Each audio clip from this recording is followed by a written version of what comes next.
ये कथा राजा हर्षवर्धन और उनकी पत्नी रानी विशपाला की है। राजा हर्षवर्धन बहुत नेक और धर्म का पालन करने वाले राजा थे। वही रानी विशपाला एक अत्यंत रूपवती और पतिव्रता नारी थी। उनकी जिंदगी बहुत अच्छे से चल रही थी। फिर एक दिन समय ने करवट ली और उन्हें अपनी जिंदगी के बहुत भयानक दौर से गुजरना पड़ा। स्वर्गलोक में एक बार शनि देवता और लक्ष्मी जी की कहासुनी हो गई। शनिदेव के अनुसार वे लक्ष्मी जी से बड़े थे और लक्ष्मी जी के अनुसार वह शनिदेव से बड़ी थी। इस बात को लेकर उन दोनों में काफी देर तक बहस होती रही और वे दोनों कोई फैसला नहीं कर पाए। आखिर उन्होंने सोचा कि मृत्युलोक में सबसे ईमानदार व्यक्ति से यह फैसला कराया जाए। उन दोनों ने सोचा कि मृत्युलोक में प्रयागराज के राजा हर्षवर्धन के पास जाया जाए। जब शनि देवता और लक्ष्मी जी हर्षवर्धन के पास पहुंचे और अपनी बहस का निर्णय मांगा तो उनको उत्तर देने को कोई उपाय न सूझा। अंत में उन्होंने दोनों से 1 महीने की मोहलत मांगी। यह सुनकर शनि देवता व लक्ष्मी जी चले गए और कह गए कि वह अपने झगड़े का फैसला सुनने 1 महीने बाद जरूर आएंगे। उनके जाने के बाद हर्षवर्धन का सोना जागना हराम हो गया, क्योंकि वह जानते थे कि वह एक को बड़ा बताएंगे तो दूसरा अवश्य ही गुस्सा होगा और उन पर भारी संकट आ जाएगा। उसको चिंता में देख उनकी पत्नी विशपाला ने चिंता का कारण पूछा। जब हर्षवर्धन ने सारा हाल कह सुनाया तो उनकी पत्नी विशपाला बोली कि आप एक चांदी का और दूसरा सोने का आसन बनवाइए। सोने का आसन आपकी गद्दी के दाहिने ओर तथा चांदी का आसन बाईं ओर रहेगा। जब लक्ष्मी जी और शनिदेव आएंगे तो लक्ष्मी जी आपके दाहिने तरफ का आसन ग्रहण करेंगी, क्योंकि वे माता स्वरूप हैं, और शनिदेव बाईं तरफ का आसन ग्रहण करेंगे। आप उनके किसी प्रश्न का उत्तर न दें, और जब वह बहुत पूछें कि क्या बात है तो आप उनसे कह दें कि आप लोगों ने स्वयं ही अपना फैसला कर लिया है। 1 महीने बाद जब लक्ष्मी जी और शनिदेव आए तो वैसे ही हुआ जैसे रानी विशपाला ने कहा था। लक्ष्मी ने दाईं तरफ सोने का आसन ग्रहण किया और बाईं तरफ शनिदेव बैठे। जब उन्होंने फैसला मांगा और अत्यधिक जोर दिया तो राजा ने वही उत्तर दिया जो रानी ने बताया था। यह सुनकर शनिदेव गुस्सा होकर चले गए। लक्ष्मी जी ने जाते जाते हर्षवर्धन से कहा कि संकट तो जरूर आएगा, परंतु मैं तुम्हारे साथ हूं। जल्दी ही शनि देवता के प्रकोप से प्रयागराज में बहुत भयंकर अकाल पड़ा। लोग भूखे मरने लगे। यह दशा हर्षवर्धन से देखी न गई। कोई उपाय न मिलने पर आखिरकार लगभग 1 साल के बाद उन्होंने अपने राज्य को त्यागने का निश्चय कर लिया। एक रात को वह अपनी पत्नी के साथ राज्य को छोड़कर निकल पड़े। साथ में उन्होंने एक पोटली में हीरे जवाहरात मुसीबत के समय काम आने के लिए ले लिए। जैसे ही हर्षवर्धन विशपाला के साथ निकले, बहुत ही भयंकर आंधी तूफान आ गया और चारों ओर अंधेरा छा गया। आंधी तूफान में दोनों रास्ता भटक जाने के डर से एक जगह खड़े हो गए। तभी लक्ष्मी जी एक छोटी सी लड़की का रूप धारण करके आई और लालटेन की सहायता से उन दोनों को नदी के किनारे तक पहुंचा दिया। हर्षवर्धन अपनी पत्नी के साथ नदी के किनारे पहुंच गए, परंतु अब नदी पार करने की समस्या उत्पन्न हो गई। इतने में एक बूढ़ा नाविक नाव खेता हुआ उस तरफ आया। हर्षवर्धन ने निवेदन किया कि वह उनको नदी के किनारे पहुंचा दे। नाविक बोला कि उसकी नाव बहुत हल्की है, इसलिए एक एक करके ही वह उनको पार करा सकता है। राजा ने उसकी बात मान ली।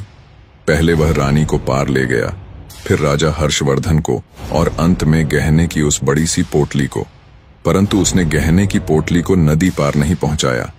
वह उस पोटली को लेकर गायब हो गया।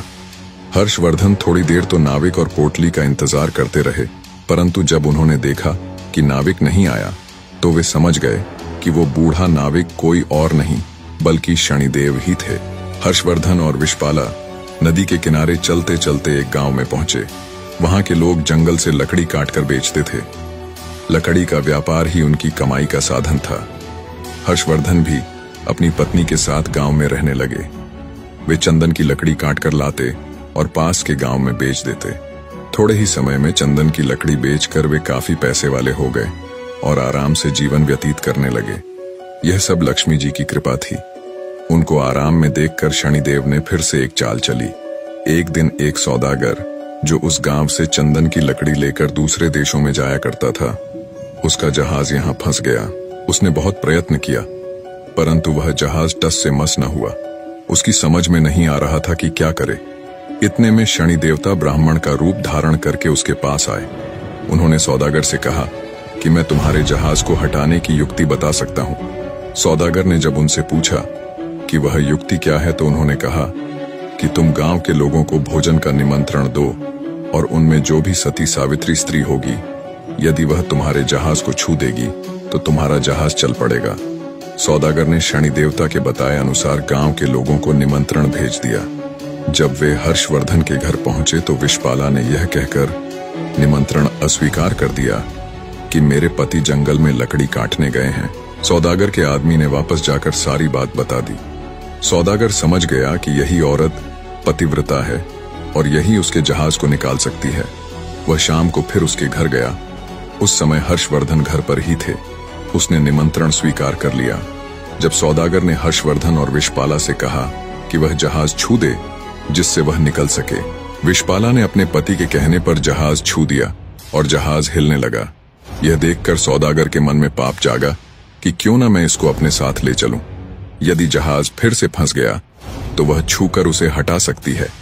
यह सोचते ही उसने विषपाला को अपने साथ जहाज में खींच लिया और जहाज चल पड़ा। हर्षवर्धन चिल्लाया, परंतु उस समय तक जहाज काफी दूर चला गया। विषपाला अत्यंत रूपवती थी। उसको देखकर सौदागर के मन में पाप जागृत हुआ। उसने विषपाला के सम्मुख उसे अपनी पत्नी बनाने की इच्छा जाहिर की, पर रानी ने उसे साफ मना कर दिया। पर रानी के रूप पर मोहित हुआ सौदागर अब हर समय उसके पीछे पड़ा रहता। रानी विषपाला ने सौदागर की छेड़छाड़ से तंग आकर सूर्यदेव से प्रार्थना की कि उसको अपने सतीत्व की रक्षा करने के लिए कोढ़ दे दे। उसकी प्रार्थना सूर्य भगवान ने सुन ली और उसका शरीर कोढ़ से विकृत हो गया। इधर राजा हर्षवर्धन भी रोते बिलखते नदी के किनारे से चल पड़े। वह इसी आशा में थे कि यदि जहाज उस तरफ से गुजरा तो वह अपनी पत्नी को छुड़ा लेंगे। आखिर उसको जहाज का कहीं पता नहीं चला तो वह नदी के किनारे आश्रम के साधुओं के साथ रहने लगा। वह वहां पर साधुओं की सेवा करता, गायों को चराता और गायों के गोबर से उपले बनाता। वह उपले लक्ष्मी जी की कृपा से सोने के हो जाते। इस प्रकार कुछ ही दिनों में उसके पास ढेर सारी सोने की ईंटें हो गईं। एक दिन वही सौदागर जो हर्षवर्धन की पत्नी को ले गया था, उसका जहाज वहां पर आया। हर्षवर्धन ने सौदागर को पहचान लिया। उसने सौदागर को ईंटें दिखाकर कहा कि यदि सौदागर उसको साथ ले चलेगा तो वह ईंटें उसे दे देगा। सौदागर ने भी हर्षवर्धन को पहचान तो लिया था, परंतु सोने की ईंटों के लालच में अपने जहाज में बैठा लिया। जब जहाज चल पड़ा तो कुछ ही दूर जाने पर सौदागर ने हर्षवर्धन को नदी में फेंकवा दिया। हर्षवर्धन की चीख पुकार विषपाला को सुनाई दे गई। उसने एक काठ का टुकड़ा समुद्र में फेंक दिया। उस काठ के टुकड़े के सहारे हर्षवर्धन एक पुल पर पहुंचा, जहां आते जाते जहाज से चुंगी यानी कर लिया जाता था। अनजान व्यक्ति को वहां देख वहां कामगारों ने उससे पूछा कि वह कौन है और कहां से आया है। तो हर्षवर्धन ने कहा कि वह एक अत्यंत दुखी आदमी है। वहां के लोग उसको राजा के पास ले गए। राजा ने परिचय मांगा तो हर्षवर्धन ने बताया कि वो एक दुखियारा व्यक्ति है जो ऐसे दर दर भटकता है। उसने राजा के सामने दया याचिका कर कोई छोटी मोटी नौकरी देने की मांग की। राजा भी एक दयालु व्यक्ति था। उसने उसे वहां के बगीचे का माली बना दिया। उस राज्य के राजा के यहाँ संतान के रूप में इकलौती पुत्री थी, जिसके लिए नित्य फूलों का सुंदर गजरा बनाकर मालिन लेकर जाती थी। एक दिन राजकुमारी ने मालिन से पूछा कि आजकल गजरे कौन बनाता है, वे अत्यंत सुंदर होते हैं। मालिन ने राजकुमारी को बताया कि एक नया नौकर है जो गजरे बनाता है। राजकुमारी ने उसे देखने की इच्छा प्रकट की। जब उसने राजा हर्षवर्धन को देखा तो वह उस पर मोहित हो गई और हर्षवर्धन से ब्याह करने की हठ पकड़ ली। राजा ने बहुत मना किया, परंतु जब राजकुमारी नहीं मानी तो उन्होंने लाचार होकर दोनों का ब्याह कर दिया और जंगल में एक मकान रहने को दे दिया। कुछ दिन बीत गए तो हर्षवर्धन ने राजकुमारी से कहा कि ऐसे बेकार बैठे रहकर मेरा मन नहीं लगता। तुम अपने पिता से कहो कि मेरे को जहाजों की चुंगी का ठेका दे दें। राजकुमारी ने अपने पिता से यह प्रस्ताव रखा तो राजा ने प्रस्ताव स्वीकार कर लिया। हर्षवर्धन अब आने वाले जहाजों से चुंगी लेता। ऐसे ही 7 वर्ष बीत गए। शनिदेव का प्रभाव खत्म होने को आया। एक दिन सौदागर का जहाज वहीं आया। हर्षवर्धन ने उस जहाज को रोक लिया और उसे वहां से जाने नहीं दिया। सौदागर क्रोधित हो राजा के पास शिकायत लेकर गया और विनती की, महाराज जो भी आपका कर है वो मैं हमेशा अदा करता हूँ, फिर भी मेरे जहाज को क्यों रोका गया? राजा ने जब हर्षवर्धन से पूछा कि वह सौदागर के जहाज को क्यों नहीं जाने देता, तो हर्षवर्धन ने बताया कि महाराज, इस सौदागर के पास मेरी सोने की ईंटें हैं जो इसने मुझसे चुराई है। जब हर्षवर्धन ने सौदागर से अपनी सोने की ईंटों की चोरी की बात राजा के सामने रखी, तब राजा ने हर्षवर्धन से पूछा, क्या तुम्हारे पास इस चोरी का कोई प्रमाण है? हर्षवर्धन ने सिर झुकाकर कहा, महाराज, मेरे पास कोई प्रमाण नहीं है। हर्षवर्धन का झुका सिर देखकर सौदागर अपनी बात को और अधिक पुख्ता करने के लिए राजा से कहता है, महाराज, ये झूठ बोल रहा है।